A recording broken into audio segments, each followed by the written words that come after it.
மனவேதனை, கசப்பு, பிரிவினை, நஷ்டங்கள், இழப்பு, சுகவீனம், இதெல்லாம் நம்முடைய வாழ்க்கையில வரதான் செய்கிறது. நம்ம என்ன சொல்லுகிறோம்? பெரிய பிரச்சனையில சிக்கி கொண்டேன், பெரிய போராட்டம் என் வாழ்க்கையில வந்துருச்சு, பெரிய ஒரு பொருளாதார வீழ்ச்சி வந்துருச்சு, பெரிய கடன்ல சிக்கி கொண்டு இருக்கிறேன், பெரிய ஒரு போராட்டம், போலீஸ் என்னை தேடுகிறார்கள், தலைமறைவாய் நான் ஓடிக்கொண்டு இருக்கிறேன். பிரியமானவர்களே, இன்றைக்கு கர்த்தர் உங்களை பார்த்து சொல்லுகிறார், நீ எப்படிப்பட்ட பெரிய இடுக்கண்ணில் அகப்பட்டாலும், போராட்டத்தில் அகப்பட்டாலும், என்னுடைய பெரிய கிருபையை நோக்கிப்பார்.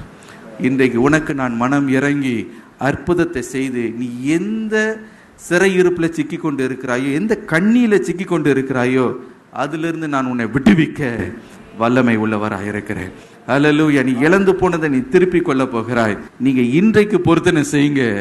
மகா பெரிய ஒரு விடுதலை ஆண்டவர் உங்களுடைய வாழ்க்கையில கட்டளையிட அவர் உண்மை உள்ளவராக இருக்கிறார். அல்லேலூயா.